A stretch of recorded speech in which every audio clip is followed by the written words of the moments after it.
सावधान होकर आओ, रास्ता बहुत खराब है। आज कौन सी कहानी सुनाएंगे सर? पिछले हफ्ते कौन सी कहानी सुनाई थी बोलो? चादर पहाड़। हाँ, कहानीकार कौन थे याद है ना? विभूति भूषण बंदोपाध्याय। वाह वाह, वेरी गुड। आज रविंद्रनाथ टैगोर की एक कहानी सुनाता हूँ। कौन सी कहानी सर? कहानी का नाम तोता काहिनी। तोता काहिनी? चलो पेड़ के नीचे बैठते हैं।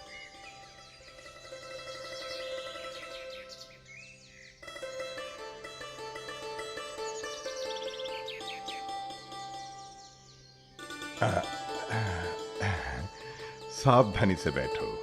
तो शुरू किया जाए। वो कहानी थी बहुत पुरानी। एक राजा के बागीचे में एक तोता रहता था। तोता अपनी मर्जी से गाता, कूदता और उड़ता फिरता। लेकिन मुश्किल ये थी कि तोता अनपढ़ था। बोले तो एकदम मूर्ख। महाराज कुछ दिनों से उस पंछी को लेकर बहुत ही परेशान थे। इस मूर्ख तोते से तो कुछ काम नहीं होगा। उल्टे ये तोता पेड़ की फल खाकर नुकसान ही पहुंचाता रहा। इस तोते को लेकर क्या किया जाए? महाराज बहुत ही चिंतित हो उठे। फिर एक दिन वो तुरंत मंत्री को बुलावा भेजा।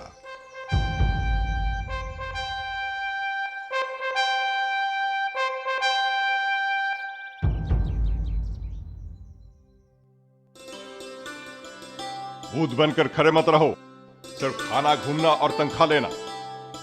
हमारे राज्य में ऐसा मूर्ख तोता किस काम का, बोल सकते हो? लेकिन नहीं राजा साहब। चुप रहो, मुझे कोई सफाई नहीं चाहिए। जल्दी जाओ और उसकी उचित शिक्षा का प्रबंध करो। जाके पंडित बुलाओ, परामर्श करो। जल्दी जाओ यहां से। अरे खड़े मत रहो, जाओ। जो हुक्म। सिर्फ गाना, फल खाना, उड़ना नहीं चलेगा। हमारे राज्य में ऐसा नहीं चलेगा। फिर क्या हुआ? उसके बाद राज के चुने हुए पंडितों को लेकर महाराज परामर्श करने लगे। तो पंडित लोग बोले, ये तोता कैसे ऐसा मूर्ख हुआ, ये पहले विचार करना चाहिए। अर्थात ये तोता कैसे इतना अशिक्षित है, उसका गूढ़ रहस्य क्या है, ये सबसे पहले ढूंढना पड़ेगा। इसको लेके बातचीत चलता रहा। फिर पंडित मंत्री के पास आया। क्या आप लोग की बातचीत खत्म हुई? और ज्यादा देर करने से हमारी नौकरी चली जाएगी। कोई चिंता की बात नहीं। सोच विचार करके यही निष्कर्ष निकला, समस्या की वजह और समाधान दोनों ही है। वो क्या है, बताओ तो मुझे। असल में तोता घास फूस से अपना घर बनाता है और इस तरह के घरों में शिक्षा का अभाव होता है। इसीलिए ये तोता बिल्कुल मूर्ख है। हाँ, ये तो समझ आया, मगर इसका उपाय क्या है? पहले तोता के लिए एक पिंजरा चाहिए, मगर पिंजरा बड़ा और मजबूत होना चाहिए। विचार अच्छी है। पिंजरा जितना बड़ा होगा, उसकी विद्या भी उतना ही ज्यादा होगी। कोई चिंता की बात नहीं। अरे वाह वाह वाह वाह, यही है ना पंडित लोगों की ऊंची सोच। राजा साहब को कहिए, राज्य के श्रेष्ठ सुनार को बुलाकर तोते के लिए सोने का पिंजरा बनवाएं। सोने का पिंजरा? हाँ, सोने का पिंजरा। राजा साहब के आदेश पर राज्य के सबसे अच्छा सुनार ने एक बड़ा सा पिंजरा बनाया और उस पिंजरे को देखने के लिए हजारों लोग आए। सब बात करने लगे, अब तोते को अच्छी शिक्षा मिलेगी। और तो और कुछ लोग तो ये भी बात कर रहे थे कि विद्या मिले या ना मिले, सोने के पिंजरे में बेचारा रह तो पाएगा। ये सुनकर सब कहने लगे, तोता सचमुच भाग्यशाली है। आखिर तोते को सोने के पिंजरे में रख दिया गया? हाँ, उसको पकड़कर सोने के पिंजरे में डाल दिया गया और राजा साहब ने पंडित और सुनार को ढेर सारे इनाम दिया। क्यों? सुनार को बख्शीश दिया गया सोने का पिंजरा बनाने के लिए और पंडित को अच्छा सलाह देने के लिए। फिर क्या हुआ सर? उसके बाद ही तो शुरू हुआ असली काम। पंडित के सलाह अनुसार तोते के लिए ढेर सारी किताब लाई गई थी। सिर्फ इतना ही नहीं, नई नई किताबें लिखी गईं और यूं लग रहा था कि किताबों का पहाड़ बन गया। और महाराज ने हर रोज मंत्री से खोज खबर लेते रहते थे।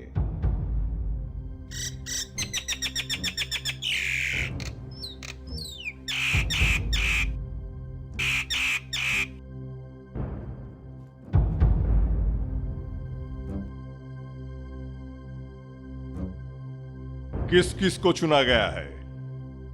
आपके हुक्म के अनुसार हमने सब लोग लगा दिए हैं। पिंजरे की देखभाल के लिए, झाड़ू के लिए अलग, साफ सफाई के लिए अलग, पालिश के लिए अलग, बहुत से लोग लगा दिए गए हैं हुजूर। सारे लोग व्यस्त हैं। काम ठीक से चल रहा है कि नहीं, उसकी देखभाल के लिए भी लोग हैं। बहुत अच्छा। सबको उनके हिसाब से तनख्वाह मिल रहा है तो? हाँ हुजूर, सभी को अच्छी तनख्वाह दी जा रही है, इनाम दिया जा रहा है और बहुत कुछ दिया जा रहा है हुजूर। आपका हुक्म सर आंखों पर हुजूर। तोते को अच्छी शिक्षा मिल रहा है तो? हाँ हाँ हुजूर, यही तो असली काम है। ठीक ठाक से देखा जा रहा है, चिंता की कोई बात नहीं हुजूर। हमारी प्रजा क्या बोल रहा है? कुछ खबर है? सब लोग बोल रहे हैं हुजूर, देश तरक्की कर रहा है, बहुत उन्नति हो रही है हुजूर।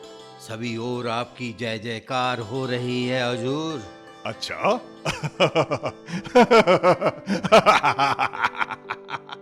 इसके बाद राजा साहब बहुत ही खुश हुए। इस तरह दिन बीतने लगा। इसी बीच खबर आई, सब लोग कह रहे थे कि सोने का पिंजरा बहुत ही उन्नति करने लगा और उसे पॉलिश करके और भी चमकदार बना दिया गया।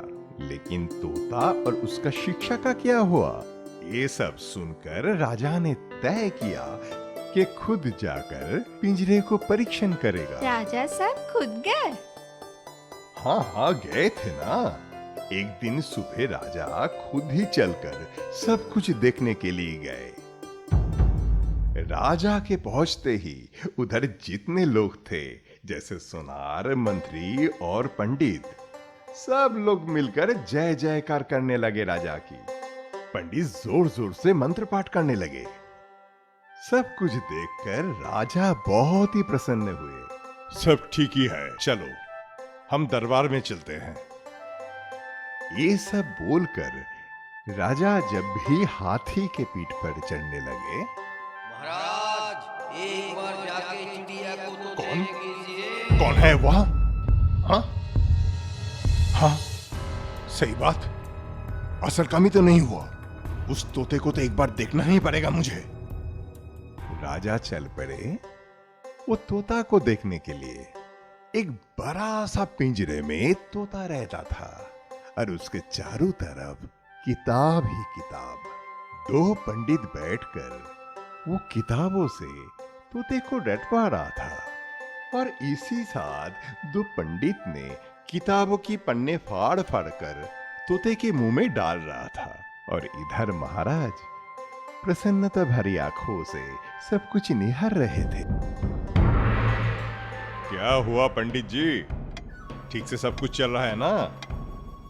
आप तो सब खुद देख ही रहे हैं, कहीं कोई कमी नहीं है। सब ठीक ही है। तोते को दाना पानी दे रहे हो क्या? नहीं महाराज, एकदम नहीं, वो सब बंद है। अभी सिर्फ पढ़ाई और पढ़ाई। और गाना वाना गा रहा है क्या वो? गाना वो तो कब से बंद है। ठीक ठीक ठीक ठीक, इसी तरह से काम करो। तोते को अच्छी तरह से शिक्षित कर दो कोई कमी नहीं रहनी चाहिए। तुम लोगों का तनख्वाह बढ़ा दी जाएगी। चिंता ना करें महाराज, बस कुछ ही दिनों में तोता विद्वान बन जाएगा। ये सब देखकर राजा बहुत खुश हुए, इतने खुश हुए कि वो किसी की बात सुनना नहीं चाहते थे। और तो और उन्होंने फरमान जारी किया कि किसी ने भी उसकी शिक्षा की बुराई की तो उसे कड़ी से कड़ी सजा मिलेगी। और तोते की पढ़ाई ऐसे ही चलती रही। हाँ, वो तो चल ही रहा था। और तोता दिन पर दिन कमजोर होने लगा। फिर भी तोता की आदत, पंख झटकता रहा, यहां तक कि उसके बीमार होठों से पिंजरे को काटने की कोशिश करता रहा। मुक्त होने के लिए परेशान रहता था, लेकिन सिपाही ये सब देखकर लोहार को बुला लाया। उसने मोटी जंजीर बनाकर तोते को बांधा और उसके पंख काट दिए। इश! सिर्फ यही नहीं, चिड़िया को पीटा भी गया, जिससे वो कभी भाग ना पाए। फिर क्या, इसी तरह दिन बीतते गए। फिर एक दिन तोता मर गया। तोता मर गया? हाँ, मर गया। किसी ने ध्यान तक नहीं दिया कि पिंजरे में तोता मरा पड़ा है। कुछ दिन के बाद महाराज के कानों में आवाज आई। महाराज तुरंत मंत्री और बड़े पंडित को बुलाया। क्या खबर है?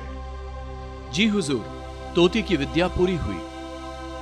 चिड़िया अभी भी छलांग लगाता है? नहीं हजूर, वो एकदम नहीं उछलती। क्या उड़ता है वो? अब तो खुद ही देख रहे हैं। गाना गाता है क्या? नहीं महाराज, एकदम नहीं, वो सब बंद। पहले पढ़ाई पूरी होगी, अभी सिर्फ पढ़ाई और पढ़ाई, बस। क्या दाना नहीं मिलने से चिल्लाता है क्या? हजूर, गाने के साथ साथ बोलना भी बंद है। बहुत खूब, तो उस तोते को मेरे पास लेके आओ तो एक बार। जो हुक्म महाराज। चिड़िया को फिर राजा के पास ले आए? हाँ, राजा का हुक्म जो था उसे लाना ही पड़ा, और पिंजरे के साथ तोता को लाया गया। और उसके साथ था सिपाही और बहुत सारे लोग, मंत्री और पंडित, और राज के लोग उनके साथ था ही। आखिर में महाराज के सामने पिंजरा लाया गया और सब लोग खड़े हो गए।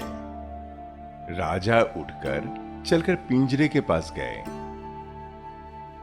पिंजरे में चिड़िया का मृत शरीर पड़ा हुआ था।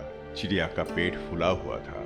राजा जब सामने आया, एक ने पिंजरे का दरवाजा खोल दिया। राजा चिड़िया के शरीर में हाथ लगाया, दबाकर देखा, चिड़िया एकदम शांत, कोई आवाज नहीं किया। सिर्फ उसके पेट के अंदर से पोथी और पन्नों की खसखस आवाज सुनाई दे रही। तोता मर गया? हाँ, असल में रवि ठाकुर ने इस कहानी के माध्यम से एक संदेश दिया। और शिक्षा का मतलब सिर्फ पोथी का ज्ञान नहीं, मिट्टी के साथ घुल मिलना पड़ेगा, इंसान के साथ घुल मिलना पड़ेगा। जहां ज्ञान का वास है, वहां से ही शुरुआत करनी पड़ेगी जीवन की असली शिक्षा। हाँ सर, एकदम सही। चलो चलो चलो, लगता है बारिश होने वाली है। शाम ढल चुकी है, चलो चलो सब जल्दी चलो। बारिश होने वाली है? कैसे पता चला? ओ देखो, ईशान कोण में काली मेघ, इसका मतलब तूफान आने वाला है, और बारिश भी। असल में ये शिक्षा हमें जिंदगी सिखाता है। Life is the greatest teacher. चलो चलो चलो जल्दी चलो।